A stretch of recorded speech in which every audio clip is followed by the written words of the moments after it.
பிரசாந்துக்கு பசங்க இருக்காங்களா? ஒரு பையன் இருக்கேன். இப்போ 2 பேருக்கும் பிறந்தவங்க தான் அந்த ஆமாம், 2 பேருக்கு பிறந்த ஒரு பையன் நல்ல உயரமாக இருக்கான். இப்போ இப்போ என்ன சார் ஒரு 10 வயசுக்கு மேலே இருக்கும்னு நினைக்கிறேன். 10 வயசுக்கு மேலே இருக்கலாம். ஏன்னா அவங்க கல்யாணம் ஆகிட்டு ஒரு மாதமோ இதுமோ இருந்தாங்க இல்லையா, அதில் பிறந்ததான் நினைக்கிறேன். ஒரு மாதமோ ஒரு 2 மாதமோ இருந்தாங்கன்னு நினைக்கிறேன் சேர்ந்து. அதில் பிறந்திருக்காரு. அந்த பையன் அவங்க அம்மா கூட தான் இருக்கார். அது சின்ன வயசுலேருந்து அங்கேயே வளர்ந்து அப்படியே இது பண்ணிகிட்ருக்காரு.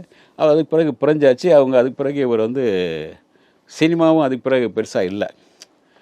ஏன்னா ஒரு தமிழ் சினிமா ரசிகர்களை பொறுத்த வரைக்கும் உங்களுக்கு உங்கள் மேலே வேற ஒரு இமேஜ் வச்சுருப்பாங்க.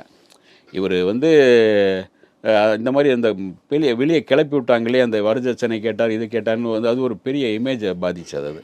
அதெல்லாம் இல்லை அப்படின்னா நிரூபிக்க பயங்கரமாக தியாகராஜன் சார் நிறைய போராட வேண்டியது, நிறைய ஸ்ட்ரகிள் பண்ணி போராடி வக்கீல்களை பிடிச்சி இது பண்ணி அந்த கேஸுக்கு அதுக்கான ஆதாரங்களை தேடி இது பண்ண பிறகு தான் இவர் வெளியே வர முடிஞ்சது. இல்லை, அவர் இந்த மாதிரி கொடுமையெல்லாம் பண்ணல, அந்த பொண்ணு தான் இவரை ஏமாத்திடுச்சு அப்படிங்கிற விஷயம் வெளியே ஆன பிறகு தான் சரின்னு விட்டாச்சு. அது ஏன்னா இங்கே இப்போ அந்த ஏமாத்திருந்தாலும் பரவாயில்ல, ஏற்றுக்கணும் அப்படிங்கிற மாதிரி சொல்லுவாங்க சில பேர். ஆனால் அவருக்கு மனசு ஒத்துக்கலை. நம்ம என்ன தான் பார்த்தாலும் ஏமாத்தின பொண்ணுங்கிற முறை ஒரு உறுத்தல் இருக்குமே அப்படின்னு அவங்கள ஒரு நல்ல தன்மையோடு பிரிஞ்சிடலாமேங்கிறதெல்லாம் பிரிஞ்சிட்டாங்க.